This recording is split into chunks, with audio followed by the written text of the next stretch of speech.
So let's get then to the pulled items that we have. Let's go to item number 27. Councilmember Kassar, you want to lay this out? Sure thing. We also have speakers. Yes, we do. So as y'all's preference, I just got amended copies. Is it helpful for me to walk folks through that? I don't think it's so substantive that we couldn't hear from the speakers first. Okay. I'm happy to just hear from speakers if we want to do that. I don't know if you want to lay it out. I don't know if people who are bringing amendments want to state briefly what the amendments are in case the speakers want to respond to them. I'm happy to lay out mine then, and then. Why don't you lay it out at a really high level? Yeah. I'll come back to you after the speakers to really open, but just to kind of lay the context, then I'll give people that are bringing amendments the opportunity to do the same thing. Then we'll have the speakers, and then we'll come back and actually do the work in detail. Okay. Well, I'd like to... So Councilman Kassar moves passage of item number 27. Is there a second to that? Councilmember Renteria seconds that motion. Go ahead, Mr. Kassar. So yeah, I'd like to thank my co-sponsors, old and new, for your support of the resolution, and many of the affordable housing advocates who worked really hard to put this together. You have in front of you a copy. You have in front of you a copy that has red line in it. The red line is not new. The red line is what we laid out at work session, and we're largely responsive to suggestions made by a variety of council members. The blue line are new additions made in response to Councilmember Kitchen's message board post, and I'm happy to walk us specifically through that. We could maybe even walk line by line through it after speakers or now if people prefer. But the blue line tries to get to the intent of what I was reading on the message board, which is to make sure we're maintaining setbacks that are required by zoning and required for health and safety, because compatibility setbacks are really about expanding setbacks near single family, but we still want to make sure that there are side setbacks. And so I tried to address that issue. Clarified that we aren't waiving federal or state ADA parking requirements, ensuring that the new site plan process or the modified site plan process does still address health and safety issues and drainage issues, while clarifying that we don't want to put affordable housing through a stricter process just because it's affordable housing. We want to put it through the process that housing with the same amount of impervious cover would go through. The Councilmember Kitchen posted questions about meeting our transportation goals and meeting the housing and transportation needs of people with disabilities, along with reviewing buffer questions without, and I don't think it was intended with the intent of reducing the positive impacts of the program. And so we've asked the Planning Commission in the section where we've tasked Planning Commission to continue this work as they draft the ordinance to really review housing and transportation needs of people with disabilities and buffer issues while not reducing the positive impact of the program, so they can work through those issues. And then finally, on the last page, we've pretty much virtually taken Councilmember Kitchen's amendments, just sort of reworded them to be very specific. The 2D and 3D modeling, the question could potentially be, does the manager need to let a contract and work with a consultant to create models, and that could slow us down? I don't think at all that was the intent of what I've heard in the last couple of work sessions. And so our attempted wording to make it very clear exactly what we're asking the manager to do would be to work with affordable housing providers to bring back to the council examples of how the program would or wouldn't produce more affordable units in more geographic areas, and bring information about potential projects like their size, location, unit mix, affordability, with and without the new affordable housing bonus, so we can sort of compare those, because that's what I think. But again, this was just my best read of the message board, trying to do my best to reword it. And Councilmember Kitchen, I think, aptly asked for us to have an outline of the proposed modified site plan review process. And so we've taken that word for word and added it back in. And so I'm happy to get into more of the substance of those things, but I think what these amendments do is try to respond to the issues that were brought up on the message board one, without unintentionally creating new regulatory burdens that only apply to affordable housing, because I don't think that that's our goal, while two, making sure that we are being thoughtful about drainage issues, safety issues, and I think that that was the original intent of the resolution, but making that explicit is helpful. We've gotten questions about whether this is going to create lots more impervious cover or create flooding and those sorts of questions, and we've tried to make it as explicit as possible here that this will not increase impervious cover limits, and it really is about building more affordable housing for the people who need it the most in more locations and getting our dollar to stretch further. In some instances, we can create 50, 100, 600% more homes for low and moderate income people in one location if we ease city restrictions and if we take affordability seriously, which I know we do as a dais, then this will help us get out of the way to make that happen. Okay. Before we go to public comment, Councilmember Kitchen. Thank you, Councilmember Kassar. I think that this addresses much of what I raised. I have a few questions about it and may have a word or two here to suggest, but I think we can work off of yours. And I don't know if you want me to ask those now or wait. Okay. Mm-hmm. Okay. All right, let's go ahead and then ask the people who have signed up to speak if they want to speak. Stuart Hirsch, we'll come on down. Gus Pena, you're on deck.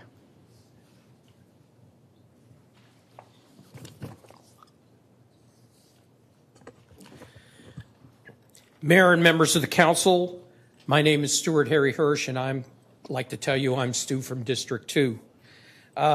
Thank you for offering a resolution for code amendments that increase the chance of Austin attaining the housing affordability goals of the adopted strategic housing blueprint. Here are my additional suggestions based on my experience as a city employee for more than 3 decades and as a pro bono consultant for not-for-profit organizations that build affordable housing in the last 10 years.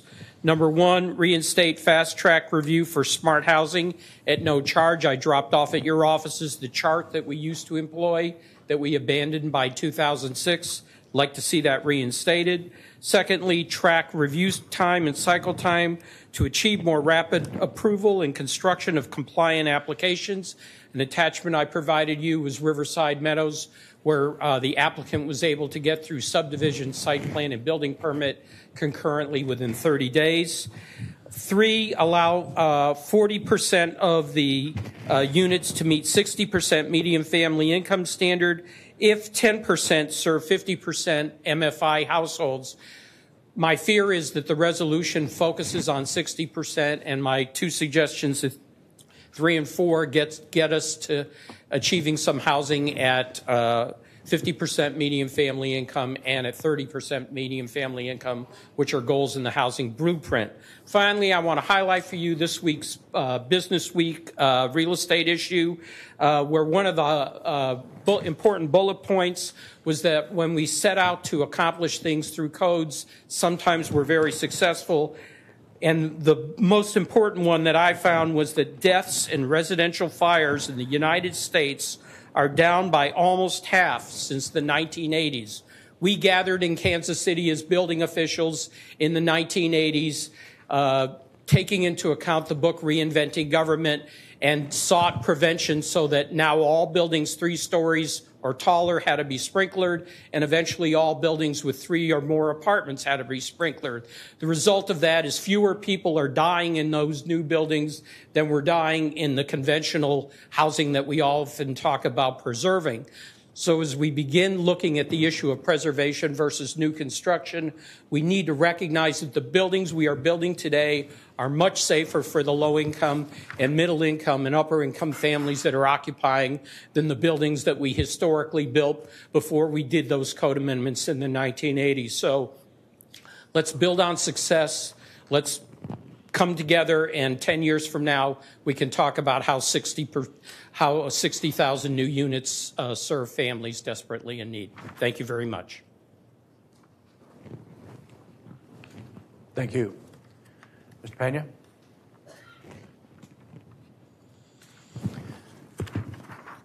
While Mr. Pena is coming down, I just want to point out and specifically recognize some of the delegation from China that I think we should call out. We have the district mayor of Liaocheng City, Mr. Rong. We also have the deputy division chief of Shandong Provincial Palace, Mr. Zhang. And we're also honored to have in attendance the mayor of Yantai City, Mr. Sun, as well as the mayor of Rushan Municipal People's Government, Mr. Gong. Again, thank you very much. We're honored with your presence.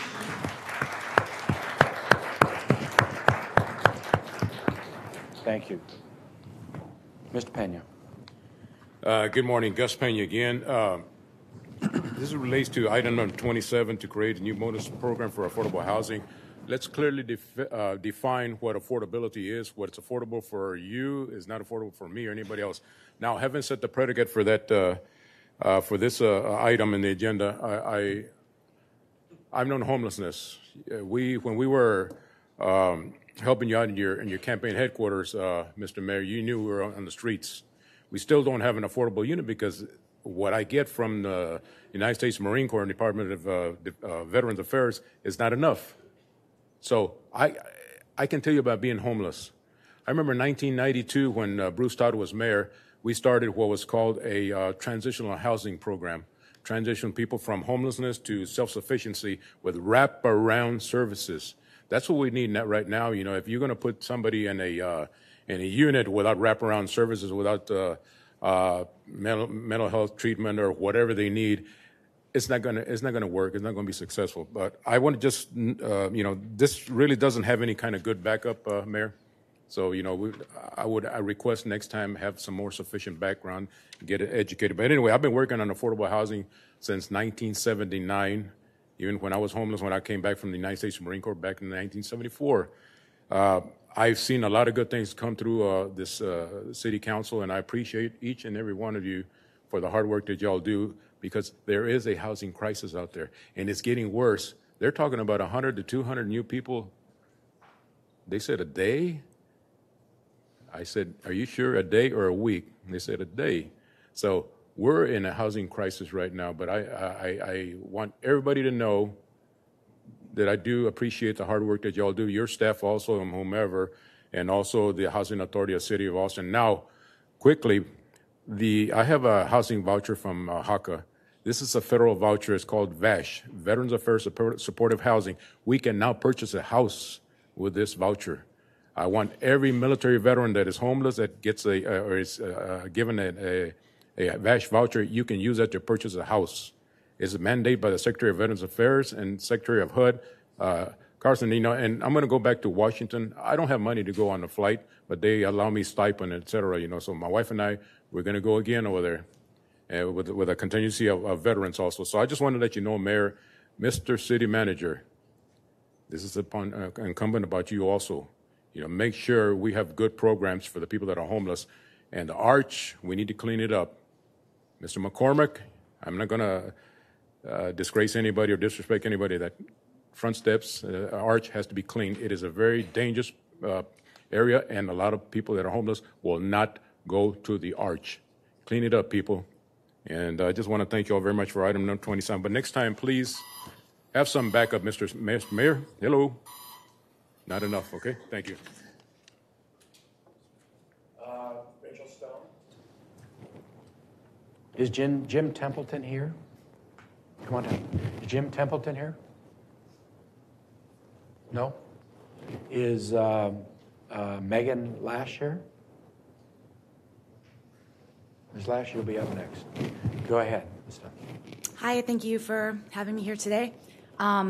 My name is Rachel Stone. I am the Assistant Executive Director of Guadalupe Neighborhood Development Corporation, and I'm on the Executive Board of the Austin Housing Coalition.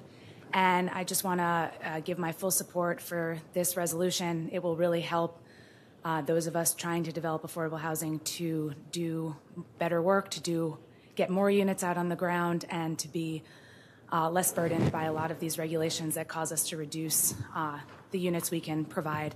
I just wanted to give a brief example of some senior housing that we are planning to build that would be for all very low-income seniors who would be homebound the expectation is that nearly none of them will even have a car, and with the current parking requirements, we would have to reduce the number of units by half in order to follow regulations. So this would allow us to serve double the number of seniors while still providing, parking and access for family members, visitors, and hospital staff, people that would be needed to serve on site. So I just want to support it. I think it's a great resolution, and it will just really help us get the units on the ground that are desperately needed. So thank you very much. Eric Goff. Ms. Lash, why don't you come on up? Come on up. Is Eric Goff here? Why don't you come on down to this podium? Go ahead, you have 3 minutes. Good morning, Mayor and Council. Megan Lash, Sagebrook Development. I feel like most of the time when I come before you, I'm asking for either resolution of support or funding or something. This time, I just wanted to take the chance to say thank you. Thank you for having the vision, the insight, and the courage to bring something like this forward. As everyone knows, in the fall, we passed a very large bond issue. And that was the first step. This next resolution is a step in the additional step in helping solve the affordable housing crisis that we have. An ordinance like this helps us be good stewards of the funding that passed in the fall. It helps us build smarter, not harder. It helps us reduce costly barriers to entry, providing more units while leveraging the funds available. I'm sure most of you have seen this book, Generation Priced Out. For those of you that haven't, this is a book that talks about cities impacted in the national housing crisis. It includes case studies from San Francisco to Denver to Los Angeles, Seattle, even to Austin. It focuses on what steps community leaders and developers are making to create and solve the affordable housing problem that so many people across this country face. If you haven't seen this book, council members, you should grab it because most of you are either quoted or referenced in the book. I was pretty surprised and excited to see that so many of you were mentioned.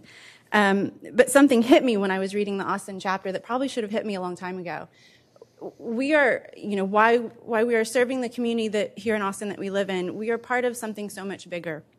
We are on the front lines of solving affordability problems in Austin, but people are looking at Austin on how we tackle the issue. They're looking at Austin as a leader, as a city to pave the way for better policy and how to most efficiently get these units on the ground. So as someone that lives and breathes every aspect of these projects that I bring before you, this is the type of thing that we need to build more efficiently. I wholeheartedly support it. I commend you for your efforts. And again, just wanted to say thank you. Mayor, I just wanted to say something to Ms. Lash.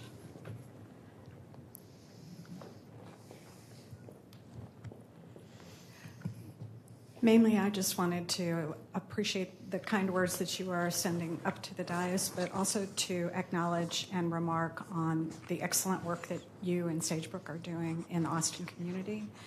I know you have developments all around the city, but I am especially proud of the work that you're doing in District 7, and we enjoy working with you. And I'm really grateful to have you here in Austin. Awesome. Thank you. Thanks. Great place to work in. Greg Anderson, you here? Greg Anderson? Why don't you come on down to the podium? Mr. Goff, why don't you go ahead? Howdy, Council. Eric Goff. Thank you for the chance to speak today.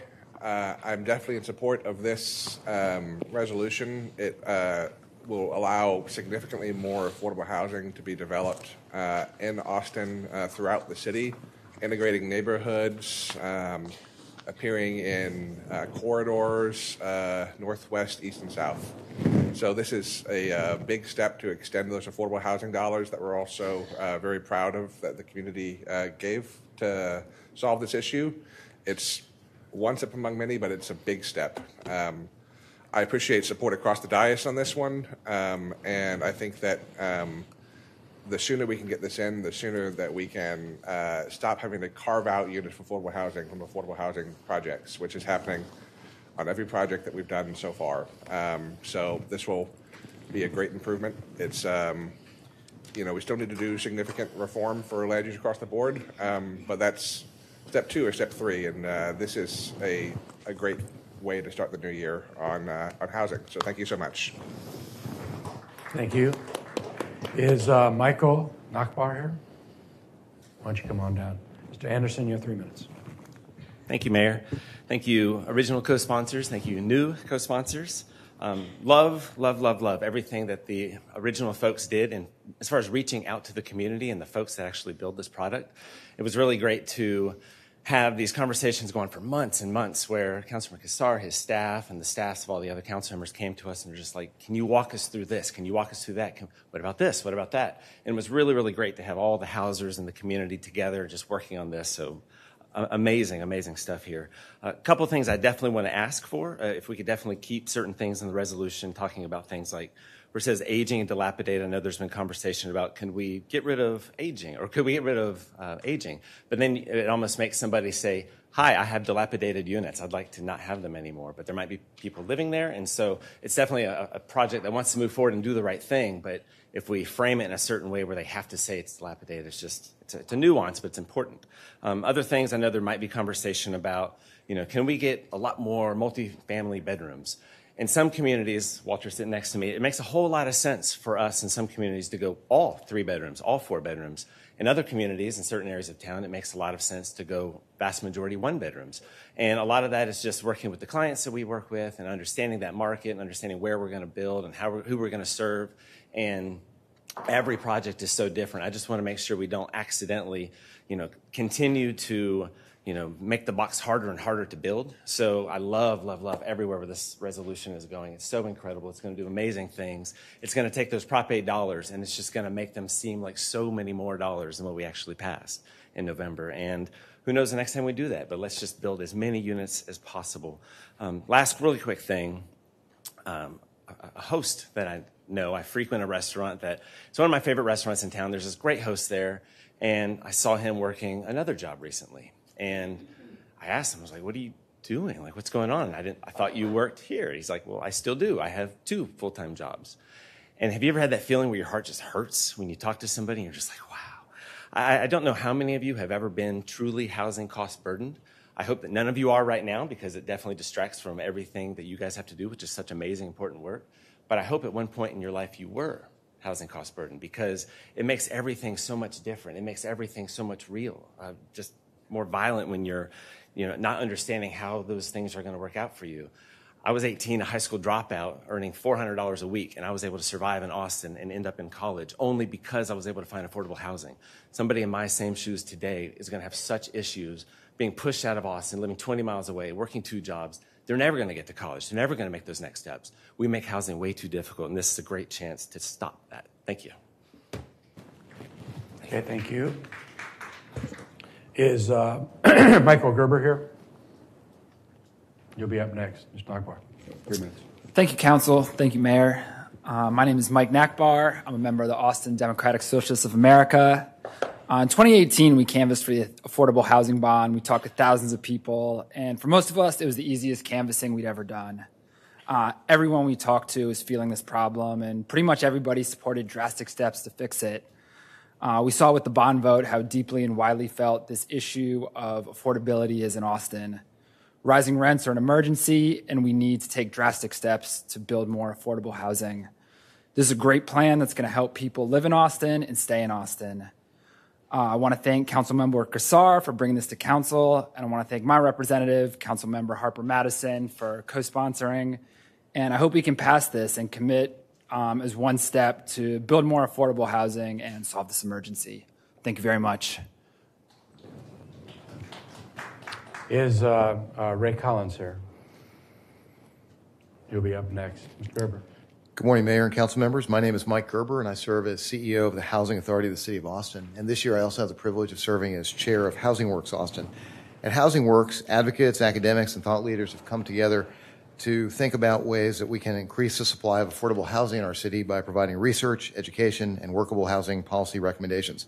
We hope all of you and your staffs will join us next week at our Housing Works Summit focused on housing and equitable communities. I'm here today because Housing Works is very proud and excited to support Councilmember Kassar's Affordability Unlocked resolution. Affordability Unlocked will provide some important tools and a streamlined process to help Austin address our housing crisis. With more than 1,000 people a week moving to our city, we need creative solutions that cut through red tape so that we can focus on putting as much housing on the ground as possible. And Housing Works believes that this new initiative will mean more quality housing for low-income seniors, persons with disabilities, and others with special needs, our families, and do it in the most effective way. This resolution is also an opportunity to more efficiently and effectively utilize the $250 million affordability housing bond that voters approved back in November.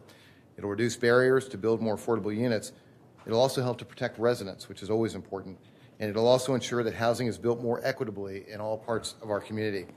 Housing Works believes that this is good policy and the right time and at the right kind of policy and at the right time. Thank you all. Thank you. Is Nicole Jocelyn here? Mr. Collins, you have 3 minutes. My name is Ray Collins. Today I'm speaking as a longtime financial supporter of Foundation Communities and District 5 resident. Now I'll illustrate why I favor the Affordable Housing Bonus Resolution with a case study, if I could have my first slide. In District 5, you'll find Bluebonnet Studios. Right around the corner, you'll find this duplex. Here I am standing in the Delta, the driveway of the Delta apartments with the rear of the duplex on the right.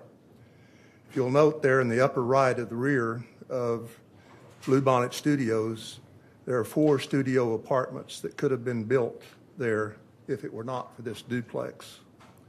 This was an unintended consequence of our present land development code, I'm sure. Slide off. Because unintended consequences abound, I'm also speaking in favor of the modeling first mentioned by Councilmember Kitchen in last Tuesday's work session and also endorsed by Councilmember Poole. The luck factor also came up last Tuesday.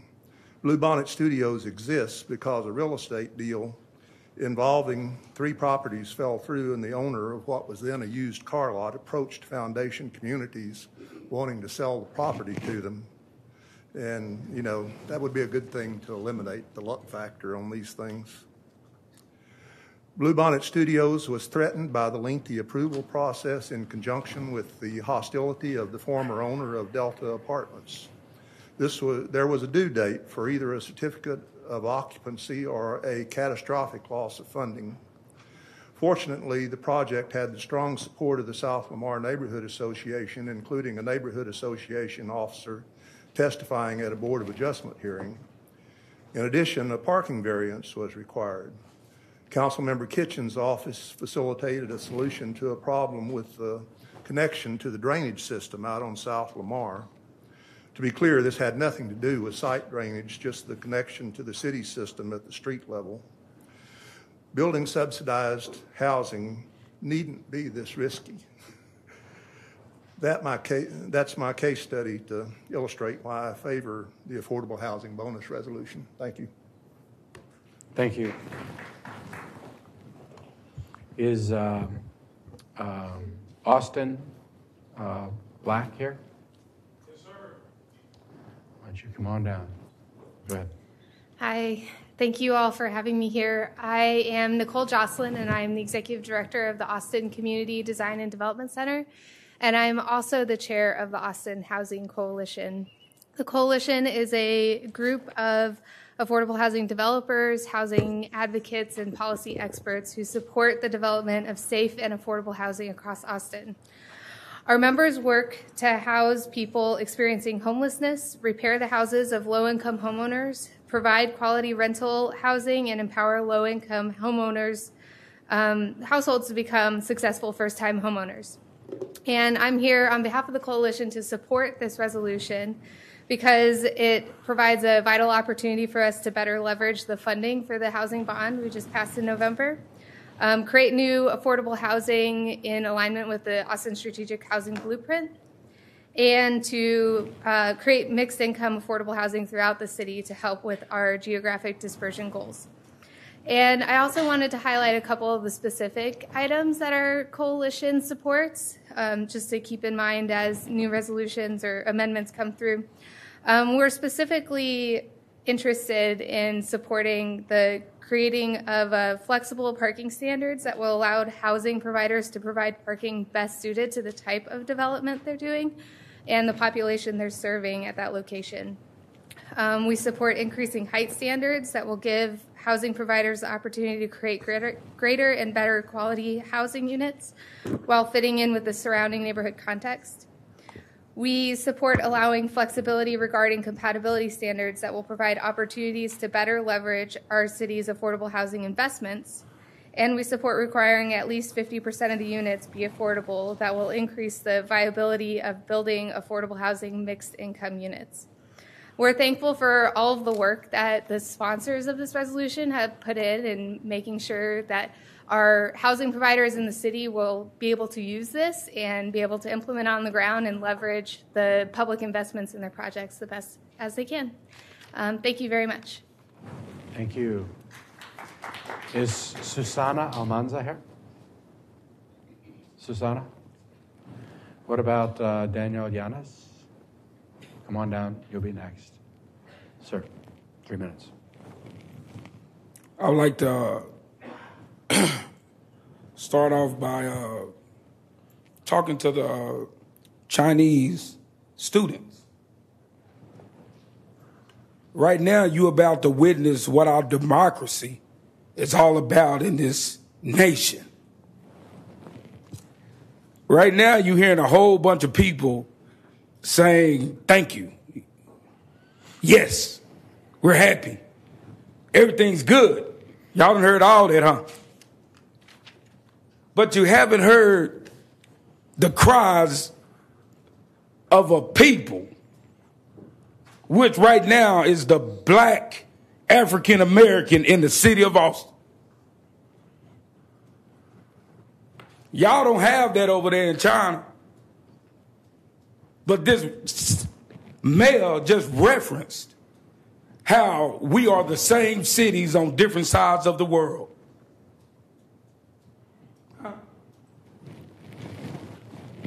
Napoleon Bonaparte, you see how my God just give me scripture? Napoleon Bonaparte said about your country, China, in the 1700s. He went to your country and it was on opium. And Napoleon Bonaparte said, China is a sleeping giant. And when it awakens, it will shake the world.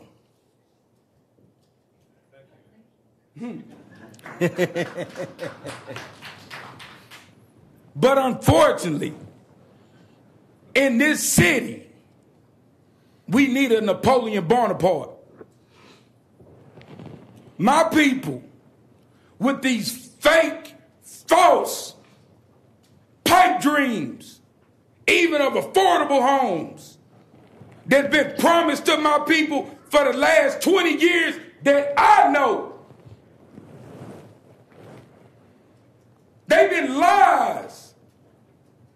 And I tell you, over and over again, you prove a fact through observation and experimentation. You can't keep on urinating on my people and telling me it's rain. Yeah.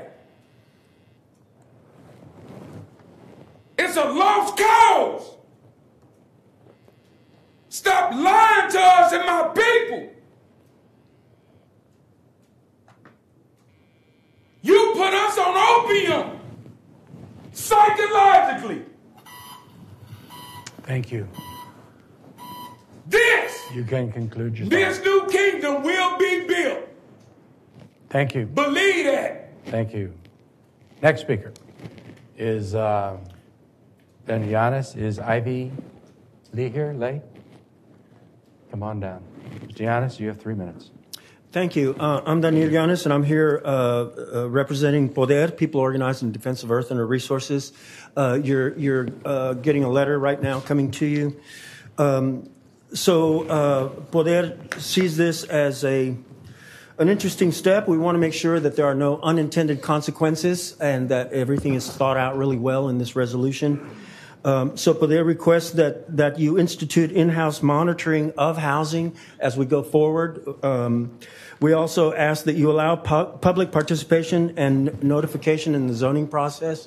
One of the things that we're cautious of is the elimination of stakeholder input into decisions. And also we ask that you require the financial analysis of what the city is giving and what the residents will receive. We also ask that you create and target affordable housing according to the census tract's incomes. All affordable housing cases should be reviewed by the Community Development Commission. And we ask that you build certified passive homes, preserve existing housing stock and public housing, and we recommend that you lower the MFI for rental and ownership to meet the needs of the poor and working class income. And I also would like to conclude by saying that please do not eliminate any compatibility standards going forward, because those are what distinguish Austin from a place like Houston. Thank you so much.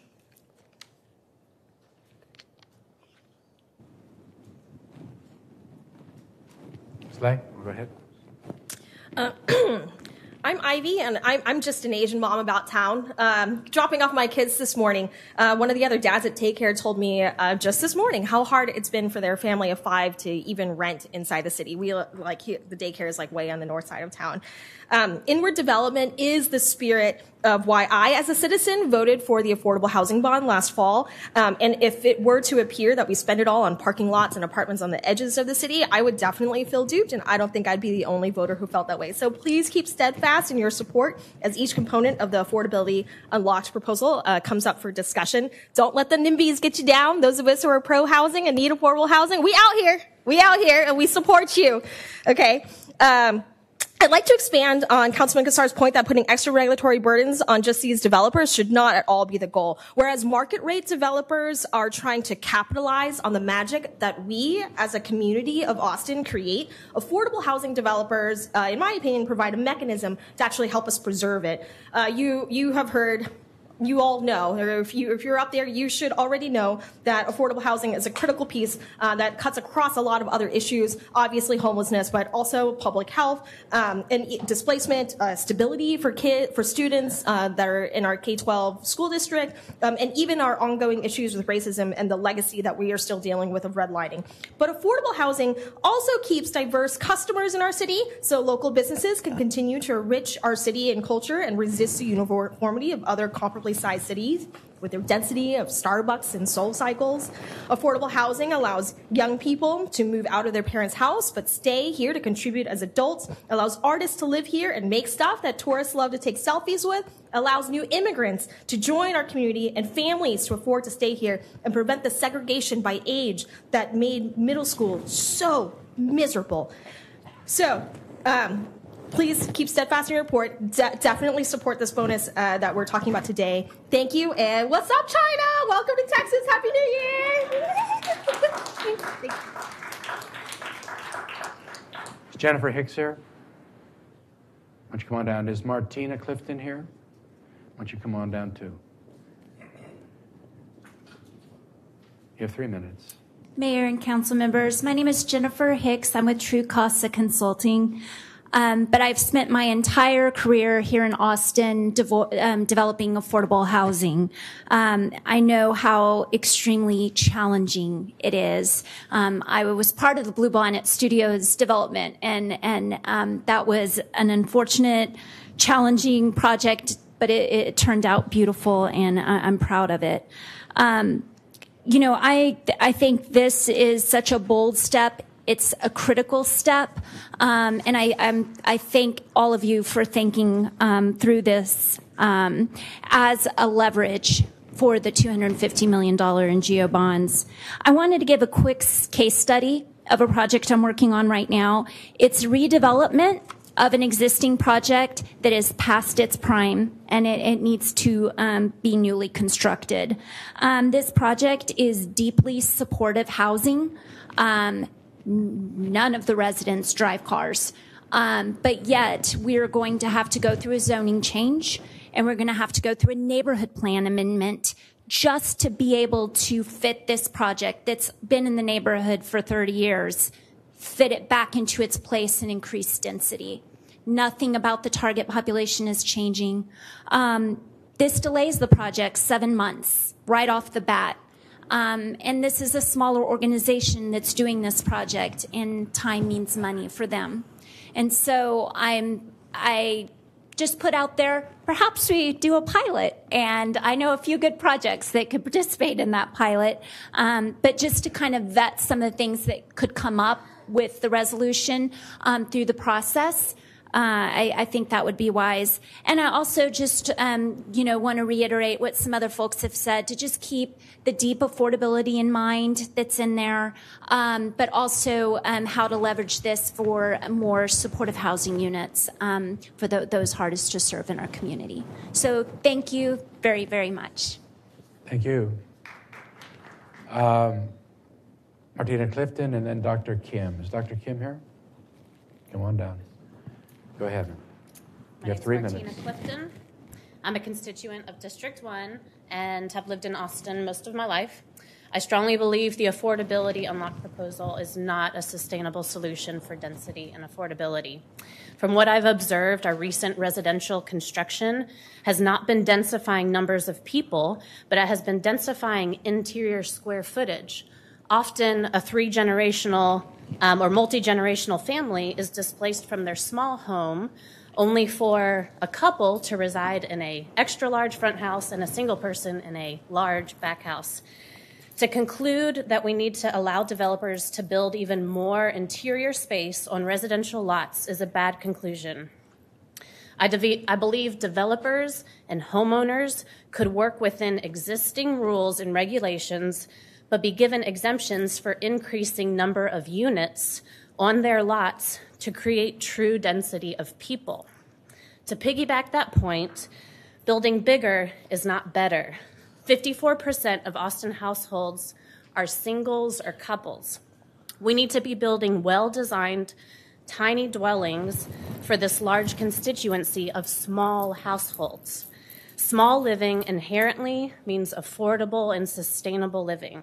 We're overbuilding spaces and then requiring the government or a developer to subsidize to make the space affordable. There's a large untapped market for well-designed micro spaces in the city of Austin. Another easy solution to this would be to allow permits for habitable RVs and travel trailers on residential lots. Instant, affordable, and dense living. I would much rather have a neighboring lot of 6 RVs, heck, even 12 RVs, than to be welcomed in the morning to like a 40-foot wall of white hardy board glaring back at me. Promoting small residential dwelling units on existing homeowners' lots can help empower these homesteaders who are struggling to afford living in Austin to generate their own passive rental income. Owner-led projects, in general, are more concerned with the project's appropriateness for the neighborhood and environmental and community impact. In general, developers are not concerned with these long-term results of the build. It would be better to help existing homeowners keep their property and not be displaced by providing exemptions and resources to help them increase number of units on their property. Lastly, the environmental impact of the proposal is very concerning. Psychologically, people need access to outdoor space. Heat island effect would increase, glares off of large imposing walls would affect surrounding yards, rainwater infiltration would decrease, leading to higher loads on street wastewater, therefore flooding, natural animal habitats would be destroyed. Please do not take this lightly and seriously consider this proposal and how it affects Austin. Thank you. Thank you. Dr. Kim, I think you're our last speaker. You have 3 minutes. Thank you, Honorable Mayor, Adler, and the council members. All of you are the best of the whole world. Why? You make Austin City better than heaven. That's why I'm living here. Austin City is the better than heaven, and the best of the all places. That's why I'm here. You are the best. That's why I am here. America is better than heaven. After my death, I'll not go to heaven. I still want to stay in Austin. How wonderful Austin it is. Austin City and the Texas government and the Travis government, Travis County, they did not have even $1 for my housing. They don't have even $1. They don't have much. But my church, my Savior, our Savior Lutheran Church pastor, Eric Broters, and the Tiffany, let me stay in hotel 2 days. And I said, no more hotel. I will stay there, church, children's playground, 1 month. And Justin and Judy found my place, looking for me 1 month. So I live there. That place is better than heaven. Thank you. You are all wonderful. America is better than heaven. Austin City is better than heaven. Thanks to you. Amazing grace, how sweet the sound that saved a wretch like me. I'm crying. Thank you. I once was lost, but now I am found. Was blind, but now I see. God bless you all. Thank you. Thank you. We have Jim Templeton, who's now here. Mr. Templeton, do you want to speak? You had some time donated from Andrew Templeton. Is he here? No, he's not. Okay, so you have 3 minutes, Mr. Templeton. And Ms. Mann is up next. Sir. Good morning. Would you hold the microphone? Grab it. Yeah. Good morning. First, thanks for allowing me to speak today. Secondly, I want to point out that I am in favor of providing the low-income or affordable housing in the Austin area. However, on this particular proposal, I am against the waiving of zoning laws in order to allow developers to increase the density in the high availability zones, which I'm assuming include the North Central area corridor and most of the other districts, as I was able to ascertain through the maps.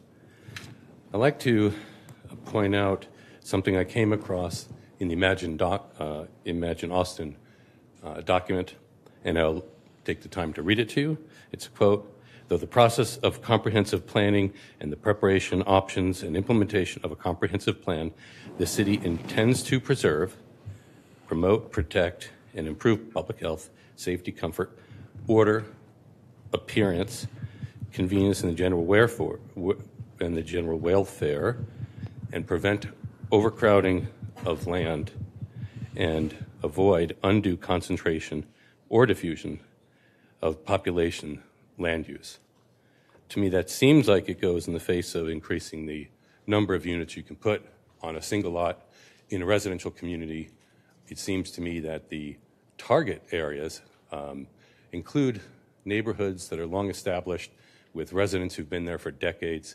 It seems to me that building a 3-story monolith that is hiding half the front yard and half the backyard will in fact harm those persons. It will remove the light that they see, the view that they see. It'll harm the character of the neighbor as you look down the neighborhood, and it will violate that particular clause in the Imagine Austin website. I'd also like to point out that in the Austin website, it currently speaks of the McMansion laws, which served to, as I understand it, the McMansion laws served to prevent the very thing that we're proposing to do here with 3-story multifamily buildings in single-family neighborhoods.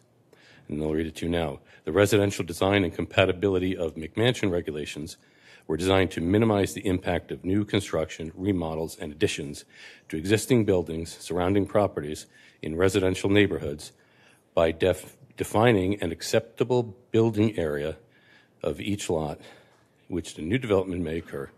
The standards were adopted to protect the character of Austin's older neighborhoods by ensuring that the construction, remodels, additions are compatible in scale and bulk with the existing neighborhoods. I have 6 minutes, correct? No, I didn't think that Andrew Templeton was here. He's not. I'm here by proxy. He donated his time to me. I'm afraid that our rules required him to be here. Okay. So you've used. So, I'll let you have a concluding thought. I'm sorry? I'll give you a concluding thought. Okay. So in my concluding thought, I think the proposals are not only dangerous because they're violating aspects of the building code. It looks like a workaround for the inclusionary zoning, which is prohibited by the state of Texas.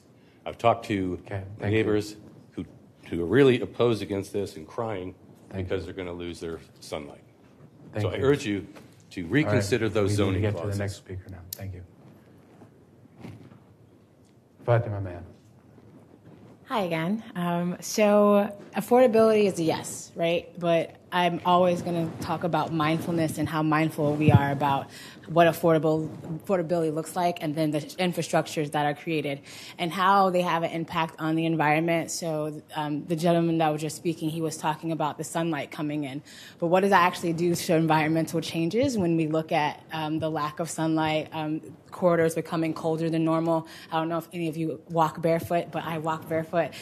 Every time I come back to Austin and there's a new building, those areas actually become colder when it's actually warmer when you walk outside of new high-rises. So that's a thing to actually consider, is what are the environmental changes when we're saying that we're going to put infrastructure that may be 3 stories and higher up. What does that do to the environmental change of the city of Austin? There's actually data and information out that looks at the environmental change. Also, I was in Austin before law school, and I went away to law school, and I moved back, and I couldn't live here anymore. And that was hard. Like, I had to move. I live in Round Rock now.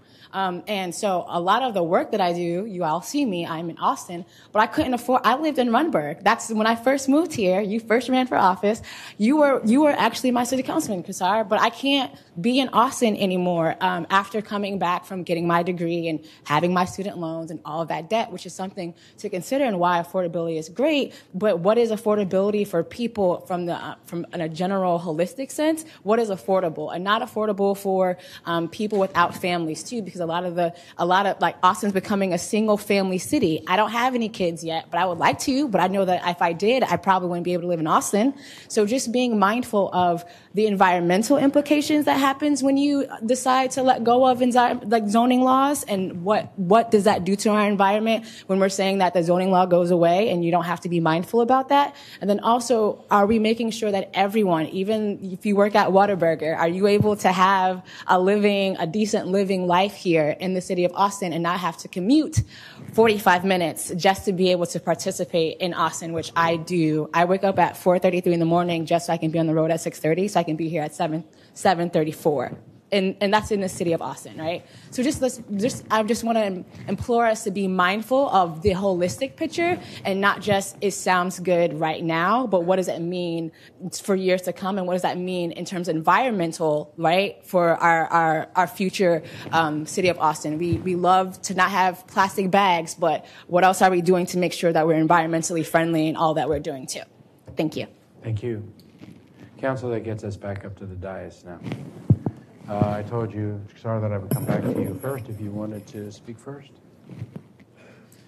Thank you, Mayor. And I think I'm just happy to take questions, and we may have to call speakers back up if there are further changes and we want to understand what any changes might cause.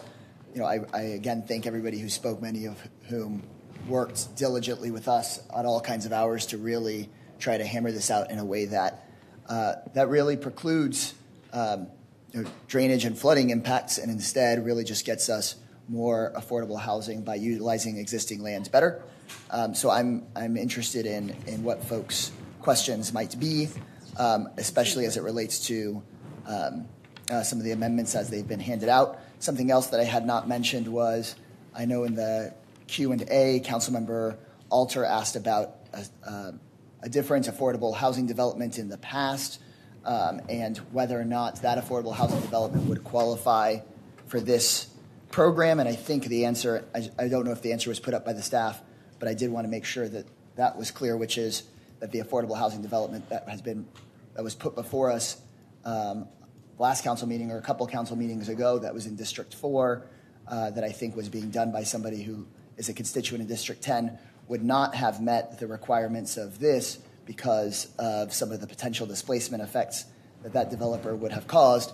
However, since that item was postponed and I think coming up in a March agenda, we've engaged directly with him, and it seems like we are on the road towards that developer actually working hard to meet the kinds of tenant protections that are laid out in this resolution, because we were getting calls from tenants where a developer was trying to remodel and they had gotten already locked out of their apartments with their pets inside, and there were all sorts of challenges, but we figured out how to engage directly and try to make it so that that developer comes back and meets the kinds of standards we have in this resolution as far as tenant protections go. So I think that what's in this resolution is achievable, helps low-income people. It's required to provide majority of units for low-income folks, and then if you're providing an even greater majority towards low-income folks or very, very low-income people, then additional bonuses are given. So I'm happy to answer folks' questions. Thank you. Councilmember Kitchen. Okay, I passed out an amendment, and as I said earlier, I'm happy to work off of Councilmember Cassar's version 6. So let me first say that I think I share the goals of Councilmember Cassar and his co-sponsors and his new co-sponsors to remove the barriers to creating affordable housing, and I think the expectation is that this ordinance will, when it comes back to us, will help us allow for more units, which I share that goal. And so the amendments that I'm going to be talking through really are intended just to clarify the intent in some places, ask for information back to us without slowing down the process. In other words, the information I'm asking back isn't contingent. The ordinance isn't contingent on that information. And then there's some areas where I asked staff to address two important related items that help residents, accounting for transportation needs and considering features like green space or buffers with adjacent properties. So, and my intent here was just to highlight these kinds of issues and ask staff and Planning Commission to come back to us, not to dictate a particular approach. So with that said, what I'd like to do, Mayor, is walk through the version 6, and I think I'll be able to use that instead of my amendments. Would that be, can I do that now? May give somebody else a chance to talk first in the break if someone else wants to address this issue. Okay, well, I haven't we'll come back to my... you. You'll be the first person I recognize to make amendments. Okay. But you've not had a lot of chance to talk. That's fine. Greg's had a lot of chance to talk. Let's give other people a chance That's to talk fine. as well. Councilmember Tovo. So I can ask a quick question. Councilmember Cassar, on your version 6, there's both blue underlining and red underlining. Correct. Is the red the revisions that you had in there for Tuesday, and the blue is Tuesday to Thursday? Yes, for transparency purposes, we didn't remove the red line from the backup. So the red line is in response to Councilmember Poole's useful message board post and what we laid out in work session. And then the blue is responsive to Councilmember Kitchen's Tuesday to message. Thursday changes. Okay. I just wanted to be sure I was reading that properly. Thank you. Okay. Someone else want to address this topic before I come back to this kitchen? Councilmember. Okay, so on page 6 of 9, item number 1, I would just suggest one additional word to this, and that's where you say, and maintain requirements for any health and safety related setbacks. I'd like to include environmental, where it says, and maintain requirements for any health, environmental, and safety related setbacks. The rest of the language is fine with me to use your language. I will have some suggested, I like the idea where what you've done is you've clarified some language for Planning Commission to consider. So when we get to that section, I have a few words to suggest to add there. But the changes you've made to this number 1 address my concerns, except that I'd like to just add environmental. Mayor, I'd like to make sure that I understand exactly what that means. My sense is when you say environmental setbacks, meaning any requirements for setbacks required for health and safety purposes or any setbacks required for environmental protection. Right, and I'm not trying to add any requirements. I'm just recognizing, and I don't know what they are. I just don't want to inadvertently waive them. Setbacks required for environmental protection as opposed to aesthetic purposes. Right. I think that seems to make sense to me. So I'll incorporate that, but if staff pings us and says I need to understand that better, maybe we can address it here during the hearing. But okay. I would accept an amendment for now until we hear back from staff that would say maintain requirements for any health and safety related setbacks or setbacks required for environmental protection. Just because everything is environmental, but environmental protection, I think, is what you mean. Okay. Is there any objection to amending this to say health and safety related setbacks or setbacks required for environmental protection? If I may. Yes. No objection, but I am curious as to why that change is being made to item number 7 and not item number 1 that has very similar, if not identical, language around maintain requirements for any health and safety related setbacks. It would go in both places. Applicable for both. Yeah, let's put it in both. Thank you. Mm-hmm. So, Mayor, that would go in 1 and 7 on page 6. 1 and 7 on page 6 to add the language or setbacks required for environmental protection. Okay, next. Okay, next on item number 3, I have a question there.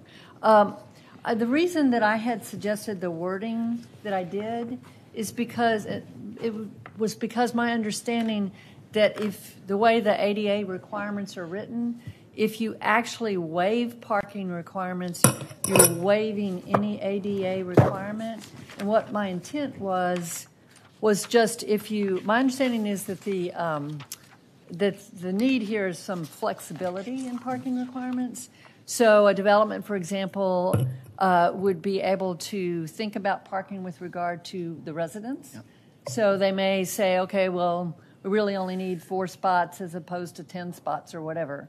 So, but my understanding of the way the ADA rules are written is that would mean if a developer voluntarily had the flexibility to voluntarily decide how many parking spots, then there would be 0 requirement for ADA.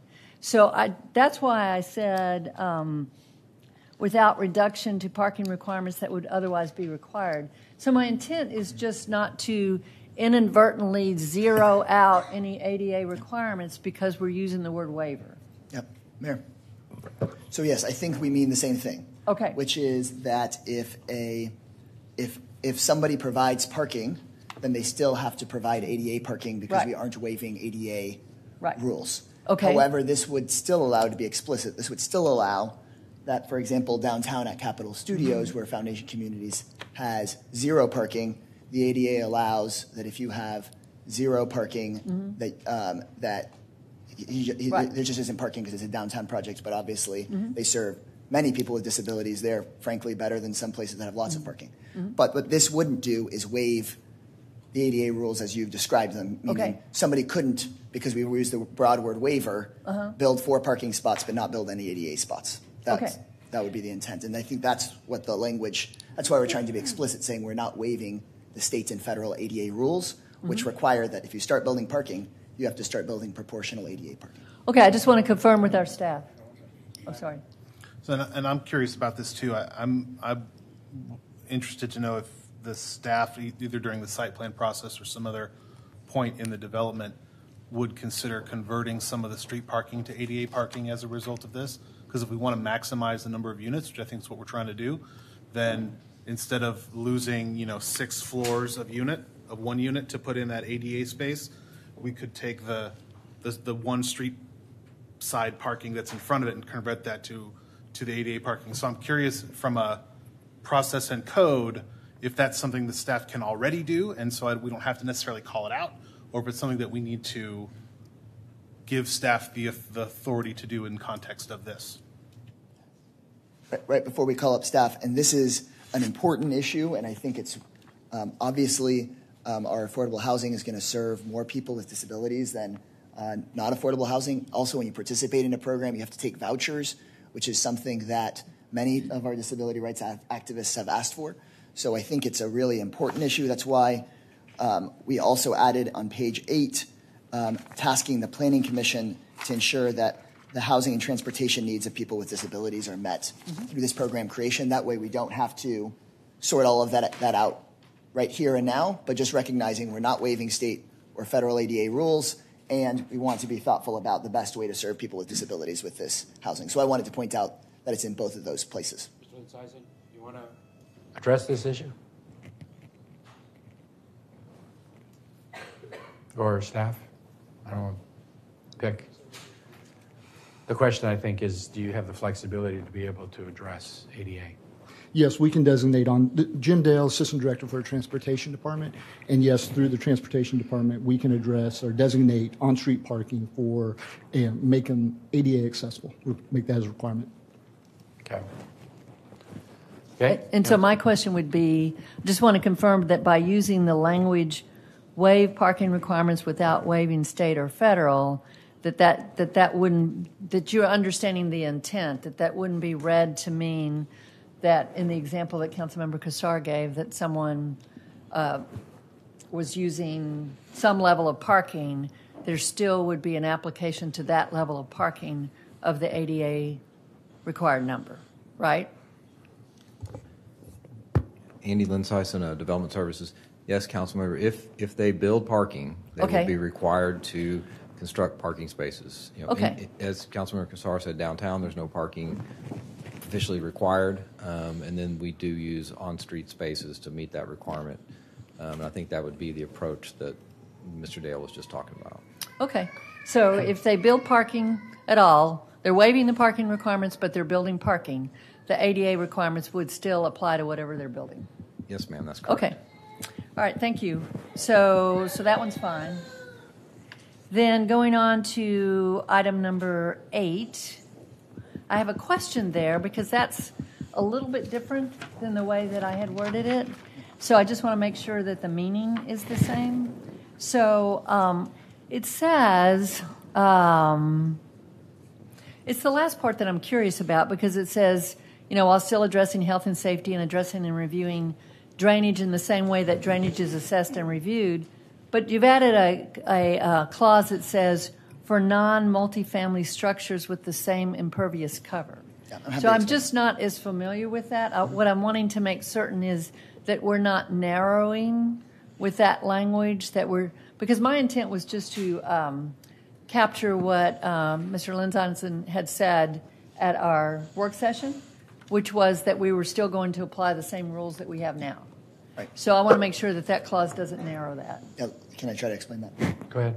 Yeah, and that was my goal with this as well. Okay. I saw your nodding head when he was explaining that, and so I was trying to write that down. Okay. Which is, we want the drainage rules will still apply, and they apply the same. And what we want to do is to review the drainage requirements for affordable housing the same way we would for single-family housing if they have the same impervious cover and the same impact. That meaning that the drainage rules are the same. We just don't want to put affordable housing through a stricter process if its impervious cover is identical to a single-family house. Does that make sense? So if a single-family house takes up 40% of a lot and it has one process, if that single-family house is now affordable units but it's got the same footprint, then we want to put it through the same process so that the drainage is measured by flooding impact and we're not having separate processes or essentially making it harder to build affordable housing just because it's affordable housing and not because it has any difference in drainage impact. Does that make sense? Okay. Let's get some other people to Sure. comment in on this. Councilmember Alter and then Councilmember Flanagan.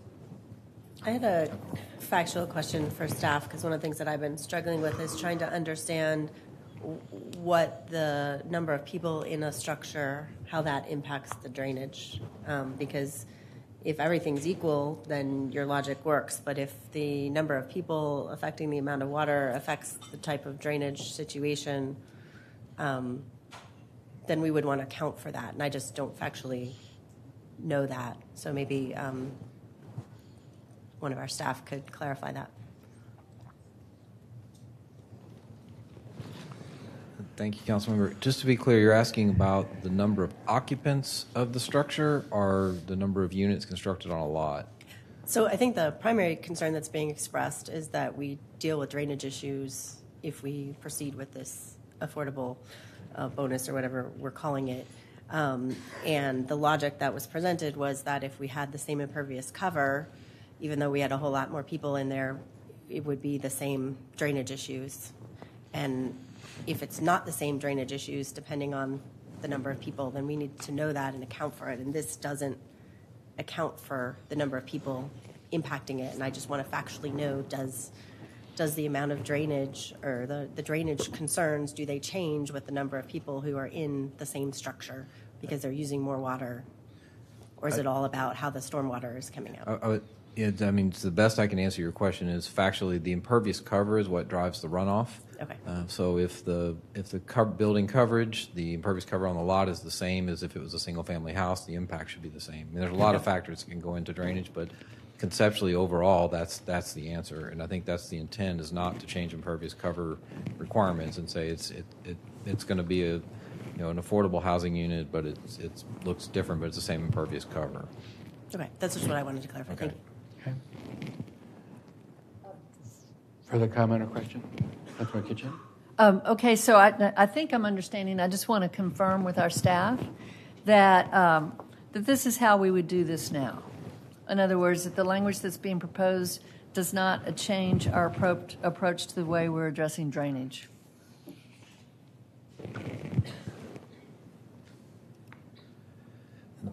Thank you. Yes, it actually would change some aspects. Today, Okay. if you get above 3 units, we ask you to do a full site development process. And so part of what this resolution directs staff to do is to come back with a modified approach to do these types of reviews, and factoring all the things you've asked us, health, safety, and some of that would include the drainage. So we'll come back with a modified, site plan light, site plan, whatever you want to call it. We're going to come back with a different review approach that incorporates your goals. It will be different than we do today, though. Well, I understand that. I'm sorry, my question wasn't clear.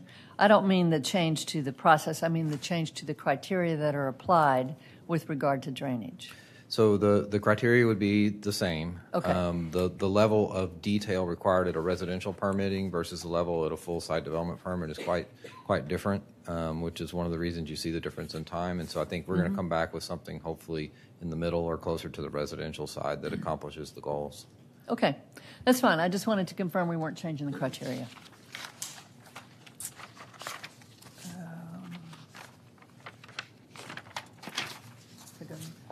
Okay, the next one is on page 8, and that's the be it further resolved with regard to the Planning Commission. So my first question is that, this is the section that speaks specifically to the Planning Commission review, and I'm trying to recall from the work session. I think we were also saying that the staff may propose. I mean, this doesn't limit. Right. Okay. So I just wanted to repeat that intention. And you're nodding your head. So Yes. the intention then is that the staff may propose anything that they would want to be considered as well. Of right? course. Okay. All right. So with that said, then there are 2 items that I wanted to add here. Let's see, the language, I'm open to the language, but the first one relates to the TDM. I'm happy to remove the TDM from number 3 like you did. I simply think that is a process that ought to be thought about as perhaps being one that's useful. And the reason for that is because TDM, which is travel demand management, is simply a process whereby if you're not going to have, it's simply a process that acknowledges that that a development may be able to help residents with their transportation needs, and that simply providing parking spaces doesn't do it. So I wanted to add language to the effect that says something like considers use of TDM as a TDM or some kind of planning as a tool to provide for transportation needs. So the language to add, you've got here Consider how to ensure the program maximizes affordable housing, meets our transportation goals, and I would insert, and considers use of TDM as a tool to provide for transportation needs. It's just considering. It doesn't say you would have to at this point. I think that language is fine. If you could also add the words "as appropriate" to the end of that. I think Sure. one of the challenges, one of the when we started looking at it after reading the message board post, is that one TDM strategy is actually reduction of parking. So you could reduce parking as a way to do TDM. And so my understanding is TDM is currently not in the code, and it's something that was trying to be developed during the Code Next process, and I don't want to try to squeeze development of that between here and May just on affordable housing. But if there are creative ways that people in this process come up with TDM stuff, I certainly wouldn't close the door to. Yeah, and the reason I think that's important is, we've talked about the importance of recognizing the need for transportation when we're building housing. And those are tools like maybe having B-cycle nearby or a car to go on site or just a whole range of potential tools. So it doesn't dictate what those would be. It doesn't even dictate the use of TDM. It's just saying considering. So here's the word. Do you want me to read it again? Or? Please. Considers use of TDM as a tool to provide for transportation needs as appropriate. That's fine with me. Any objection to inclusion of that language in the amendment? Hearing none, that's included. But hang on a second. Did you have a question? It's not an objection so much as a question and a request for clarification. And I don't know if it's clarification from my colleagues or from staff, but granted, I'm a rookie. I've only ever heard the expression about TDMs used for larger developments. And so I'm just curious, is it customary that a TDM would be applied to sort of a smaller, more residential specific project? Or would this be sort of a newly applied goal? And if so, why? Can I answer my intent here? Go ahead. Yes. Well, first off, this resolution is not limited to small developments. So I think that you're right in talking about it. TDM is usually thought of as large developments, which is the primary thing that I'm thinking of. But I just wanted to leave open the possibility. There may be some smaller sizes where it's appropriate, and that's why I think that what Councilmember said as appropriate is helpful. But I think we should, I'm trying to remember that this resolution talks about an ordinance that's going to cover a whole range of sizes, and particularly with the larger developments, I would think a TDM really would be needed if you're going to reduce parking. Mayor, I'm happy to incorporate it. I just think my recollection of some TDM that we've done has been, on the Grove, which is like 22,000 trips, very large residential and commercial developments. I hope that my hope is that as this gets considered, people can flesh out if there are any strategies we can do to make our affordable housing more multimodal and help residents. What I want to avoid is if a TDM strategy winds up being an additional hurdle for us to not selectively require it of affordable housing development, but instead think about what makes sense across the city. And I hear that that's generally the direction. Yeah, that's the same intent that I have. So, okay. And I read the last phrase of this paragraph that you added that Councilmember Kitchen just put the amendment to say that with respect to all of these elements, all with the intent not to reduce the positive impacts of the program otherwise. So that becomes kind of a controlling element on that. Go ahead. Okay, I have one other one for this section. And that would be, right now you have, and may review setbacks, buffers, and then on with the rest of it with the intent of not reducing positive impacts. I wanted to add there, and may review setbacks / buffers and other options to address transitions between adjacent properties. I just think it's important to recognize that in some circumstances, there may be other options for addressing transitions that may be appropriate. And I just want the subject matter to be identified here as something the Planning Commission may consider. I think that means, to me, the same thing as setbacks and buffers, so that's fine. Okay. So the language to add would be, and other options to address transitions between adjacent properties. That's right. Any objection to that being included? Hearing none, that's included as well. Okay. The last one is on page 9. So here, I wanted to just add a short phrase to include the thinking with regard to pictures, visuals, which is part of what I think is important. So I would just suggest adding after where you've got including their size, location, unit mix, affordability, I would add and physical modeling. And the intent here is just to be able, it's helpful to actually see what we're talking about. And so I wanted to use the word physical modeling without prescribing any particular kind of modeling. Usually you say 2D or 3D modeling, but I don't want to use language that implies a particular kind of modeling because the intent is not to slow down the process. But I do think it's important for us to receive the information that's included here and includes a physical representation of what we're talking about. Mayor. Go ahead. Hang on a second, Mr. Flanagan.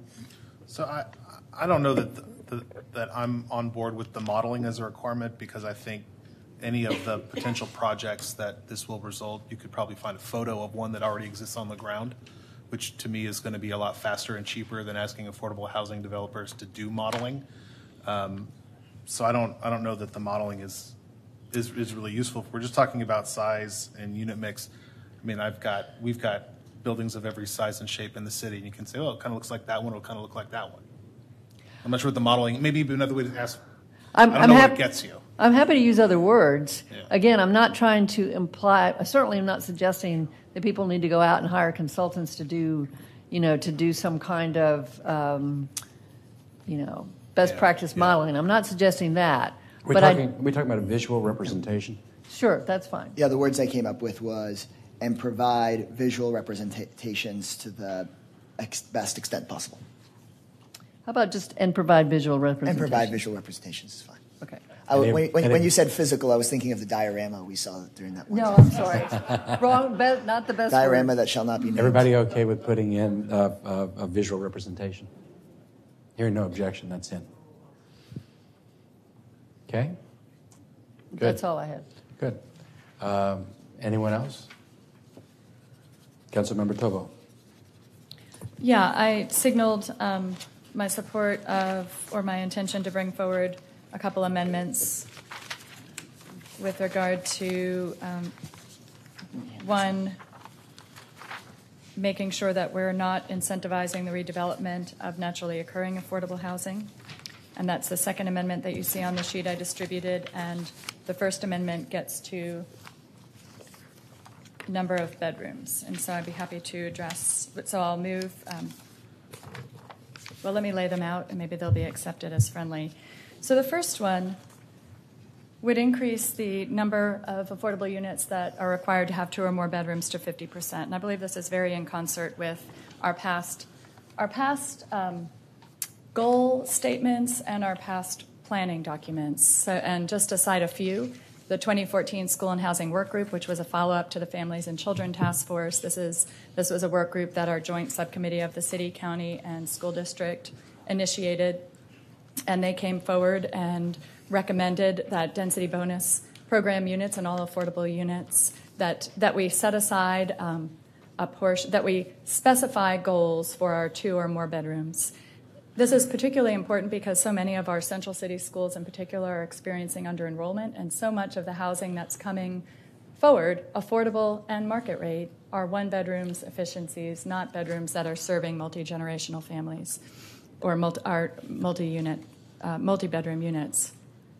The KUT article of, I think, 2016, 2017, city demographer Ryan Robinson estimated that of the 10,000 new housing units built in 2016, about 65% of those were one-bedroom or studios. So we know that that's what the market's producing. Frankly, that's what some affordable housing is producing as well. And so I think it's very, very important that we go with our strategic housing blueprint recommendations that the city should incentivize, I'm quoting, and provide additional opportunities for housing units with 2 bedrooms or more, particularly in high opportunity areas, This was reiterated as well in Imagine Austin, and again in multiple planning documents, multiple vision documents. We've stated a commitment to encouraging, to incentivizing multi-bedroom units, and I believe that we should be investing our bond funding in that way. The blueprint agreed, and in fact had a line in there about setting on our publicly owned land corridors and in areas around schools, setting, quote, setting minimum bedroom requirements and policies that encourage dwellings for multi-generational households. So that is the intent of changing from 25 to 50%. I think especially as we're looking at how we're investing our bond funding, I think that's another area to have that conversation. But my amendment would go on page 4. At number 4, and it would change 25% of affordable units to 50. Okay, let's discuss that. Councilmember Starr. Mayor, I've handed out an alternative to this, which would be to, according to our strategic housing blueprint, we do want to require multi-bedrooms. So this would require some number of multi-bedrooms, but if you go above and beyond and get to 50% of your affordable units being multi-bedrooms, that buys you into the higher level bonus.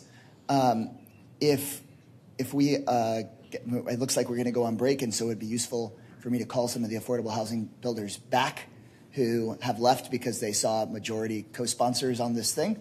But some of them have reached out to me, many of the people who do the most affordable housing in the city, feeling like getting excluded from this bonus because not half of your units are multi-bedroom would be not preferable, but if we added it as an extra bonus, that would be useful, and I would want to be able to bring them back, but it looks like maybe they would just have to come back after lunch if there is a strong feeling that we want to exclude people from this if they don't get to 50% of the affordable being multi-bedroom.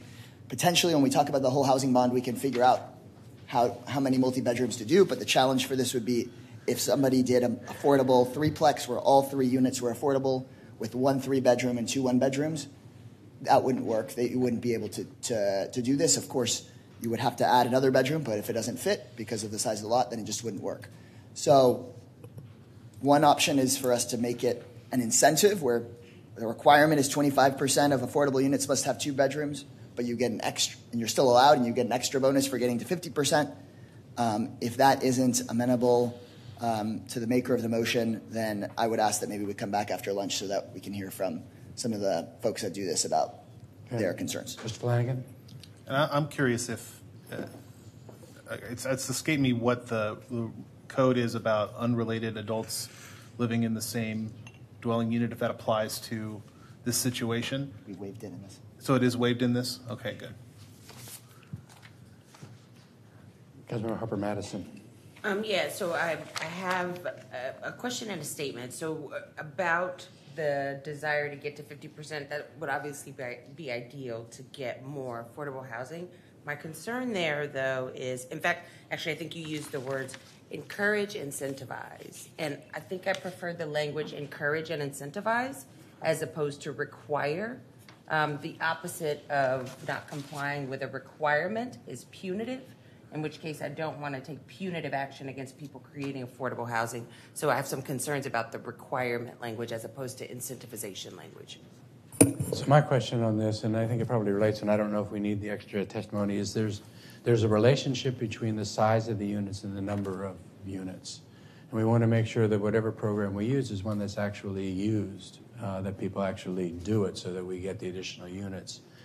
And I don't know if the answer is to just put it as if you get to 50%, you get more, or if you're going to take what was otherwise 2 1-bedrooms and turn it into 1 2-bedroom in the financial mix in a property, whether we adjust the total percentage of affordable units that's necessary so as to keep the total percentage of bedrooms the same.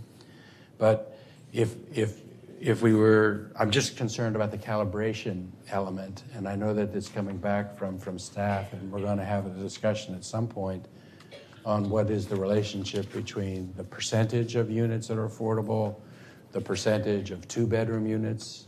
I mean, if you make 2-bedroom, that impacts the economics. If you go down from 50% MFI to 40% MFI, it impacts the market.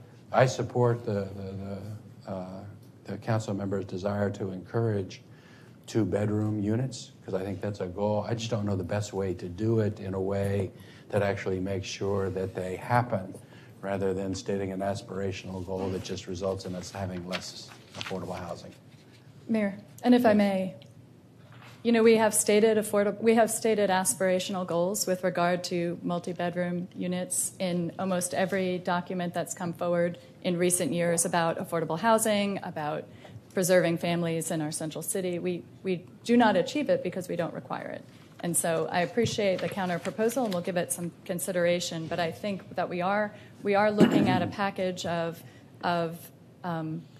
benefits that will ease the production of affordable housing, and I think it is incumbent on us to make sure that we are making it possible to have the kind of housing that we know we need in our central city to preserve our neighborhood schools and some of the other community benefits that come from having a diverse array of family types in our central city. So I'm happy to give that some thought, but I think I would just encourage us all to think about how we move from aspirational talk, which has netted us very few multi-bedroom units, to a little, and the 25% is a good start. I think that we could do a little more.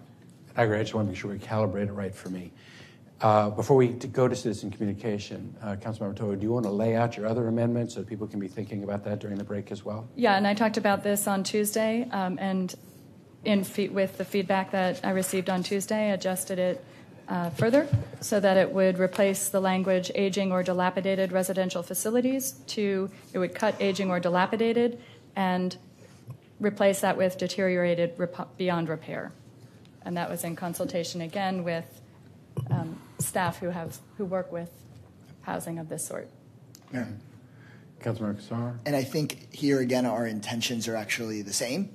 We want to allow things like rehabilitation of Rosewood or Chalmers, but we don't want good housing to be demolished. We'd rather this program be utilized elsewhere. I think during work session our intentions were the same.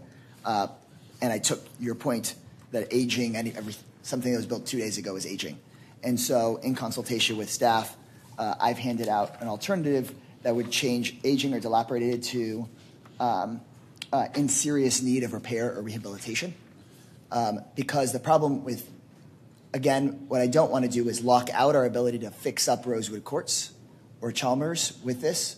And those buildings are not deteriorated beyond repair. They are, however, in serious need of repair or rehabilitation. So that's what I think we're both trying to thread the same needle of how, when something was public housing built during the Johnson era, can we do it, but de-incentivize and frankly ban the demolition of housing that we would rather not get demolished. And I would say too, in all of these areas, this is quite prescriptive in many ways, but as we talked about on Tuesday, it's our understanding that the city manager would come back and make recommendations that may be slightly different from this, as well as our planning commission and the other boards and commissions who will review this. So I don't know what kind of language they would land on ultimately. I guess I would just say to the city manager, no matter what the language is that ends up at the end of the day in the resolution today, we need to craft an ordinance that isn't incentivizing the redevelopment of residential housing that is currently providing relatively affordable housing for redevelopment. I'll take a look at your language. I didn't see any adjustments between Tuesday and today. Aging was still in the resolution, and so that was my major concern with the resolution as it stands today.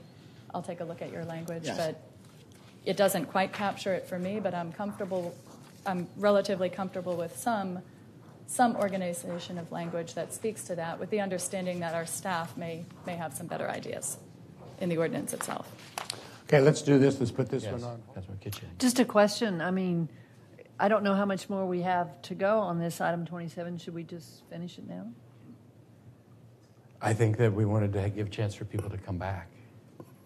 If my adjustments to Councilmember Tovo's amendments are amenable to her or to the majority of the dais, then I would be fine with us moving forward. I just would have concerns about locking us out of being able to do this if there's a significant number of 2-bedroom units. But if we could give it as an extra bonus, then I'd be comfortable. Councilmember Tovo. In the interest of moving this forward, I'm comfortable with the first amendment to my amendment of moving it into page 7 of 8 as an extra incentive. With regard to the second one, I have an alternative proposal to your alternative proposal to my amendment. And that would be in serious need of repair and for which rehabilitation is not practicable. That's some of the language that is language reminiscent of what we use in our heritage tree ordinance, so I think it's consistent with other city ordinances. I think it would allow for, it wouldn't have prevented the rehabilitation and redevelopment of Rosewood Courts, but I do think it captures not just a need of serious repair, lots of residential structures are in need of serious repair. In need of serious repair, in serious need of repair, comma, and for which rehabilitation is not practicable. So it would, my original amendment was to strike aging, and I think Councilmember Kassar and I both agree on that. So aging is out, so it would now say, the reason for the redevelopment or rebuilding is to replace residential facilities in serious need of repair and for which rehabilitation is not practicable. Not having run this by folks that do this, I'm comfortable having that if we could say, if there's just some way that we could make sure that Planning Commission and other folks, if they recognize that this language doesn't exactly get us to our goal, that they could be flexible. Yeah, I would say that should be true of the ordinance as a whole, of the resolution as a whole. I mean, and I think we had that conversation on Tuesday. So. With that understanding, it's okay to put this language in? That's fine with me. And I just think that practicable will, whether that's economically practicable, physically practicable, those things we'll leave for other people to sort out between here and when it comes back to us. Sounds good. Without objection, that's included. Could you, I'm sorry, could you read it one more time? Sure thing. So it would now read on page 5 of something, 5 8, of 9. possibly 9. The reason for the redevelopment or rebuilding is to replace residential facilities in serious need of repair and for which rehabilitation is not practicable. Okay. And current tenants are provided notice of the redevelopment process. Yeah, absolutely. It shouldn't change anything about the tenant protections. My challenging concern here is, for example, at Rosewood Courts, I think we would prove that it is in some ways practicable because some of the units are being renovated and left as is. It's just not practicable to do it to all of them. So I just want to state here that my concern with the way the words are written, but if the intention is that we want things like Chalmers and Rosewood Courts to be able to move forward, then if that's the clear intent that we can move forward, I think that one would be able to argue that it is practicable because that's what they're doing. And in serious need of repair is also extremely general. I mean, you could apply that to houses that need electrical work, for example. You know, I don't know where how and who would classify a serious need of repair. So I think we can all agree that in both cases it's pretty vague. We're attempting to put some more language to it, but providing an opportunity for our staff to come back with a better solution if there is one. I think everybody has expressed an intent. None of them conflict with one another. So I think we're in agreement on what the intent is, and I think it's very clear in the record. With that said, I think we're ready to vote. Those in favor of this item number 27, please raise your hand. Mayor? Yes. I have one quick. Go ahead. The 50% is not included in that, isn't that correct? It's in the bonus section. It's not in the base ordinance. Okay. So I have a lot of concerns about, having a number committed to,